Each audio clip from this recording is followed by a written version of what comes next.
తల్లిదండ్రులు లేని పిల్లలంతా ప్రభుత్వ బిడ్డలేనన్నారు తెలంగాణ మంత్రి సీతక్క. శిశు విహార్ సంరక్షణలో ఉన్న అనాథ చిన్నారులకు ఆరోగ్యశ్రీ హెల్త్ కార్డులు ఇచ్చారు. హైదరాబాద్ ఇన్ఛార్జి మంత్రి పొన్నంతో కలిసి సీతక్క అందజేశారు. ఇక చిన్నారులకు హెల్త్ సెక్యూరిటీ కలిగించే విధంగా ఆరోగ్యశ్రీ కార్డులు అందజేయడం చాలా సంతోషంగా ఉందని మంత్రి తెలిపారు. ఇక హెల్త్ కార్డుల పంపిణీతో వారికి కుటుంబం లేని బాధను తీరుస్తున్నామన్నారు. తల్లిదండ్రులను కోల్పోయిన అనాథలను శిశు సంక్షేమ శాఖ, జిల్లా యంత్రాంగాలు చేరదీస్తున్నాయన్న ఆమె పిల్లలకు ఎవరూ లేరన్న నిరాశ, బాధను తగ్గిస్తున్నట్టు చెప్పుకొచ్చారు. అనాథలు ధైర్యంతో ముందడుగు వేయాలని, ఆటపాటలు చదువుల్లో రానుంచి అందరికీ ఆదర్శంగా నిలవాలని సూచించారు మంత్రి సీతక్క.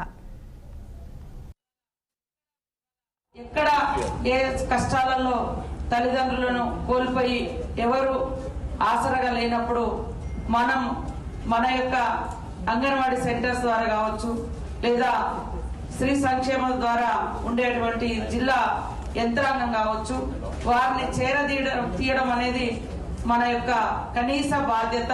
ఆ బాధ్యతలో మానవత్వాన్ని జోడించి పిల్లలకు తల్లి లేని లోటును, తండ్రి లేని లోటును మనం ప్రభుత్వ అధికారులుగా, ప్రభుత్వ పెద్దలుగా ఆ లోటును తీర్చి వాళ్ళు ఉన్నతంగా ఎదిగే విధంగా మానసిక స్థైర్యాన్ని, ధైర్యాన్ని, ఆత్మవిశ్వాసాన్ని కల్పిస్తూ ఉండేటువంటి నైపుణ్యాన్ని బయటికి తీసుకురావాలి. అంతే తప్ప మాకు ఎవరు లేరనేటువంటి నిరాశ, నిస్పృహలో ఎట్టి పరిస్థితుల్లో ఉండకూడదు. కొన్ని సంఘటనలు మనకు తెలియకుండా అయిపోతాయి. ఒక యాక్సిడెంట్ ద్వారానో లేకుంటే వేరే వేరే కారణాల రీత్యా మనం తల్లిదండ్రులను కోల్పోవడం జరుగుతుంది. లేదా చిన్నతనంలో వదిలేసిపోవడం, ఏదో కొన్ని దానితోటి అది మనకు సంబంధం లేకుండానే మన మీద కొన్ని విషాదకరమైనటువంటి సంఘటనలు రుద్దబడతాయి. కాబట్టి అలాంటి విషాదకరమైనటువంటి సంఘటన నుంచి ఆత్మవిశ్వాసంతో అడుగు ముందుకేసి ఉన్నత స్థానాల్లోకి రావాలంటే పిల్లలు కూడా ఇక్కడికి వచ్చినటువంటి వాళ్ళు ఆటలలో, పాటలలో, చదువులో మరి అగ్రభాగాన ఉంటే అన్ని కూడా అధిగమిస్తాం. మనలాగా ఇబ్బంది పడేటువంటి మరి మిగతా సోదరులకు కూడా మీరు ఒక ఉన్నత స్థానంలోకి వస్తే వాళ్ళను కూడా చేరదీసి వాళ్ళకు ఒక లైఫ్ ఇవ్వగలుగుతారు.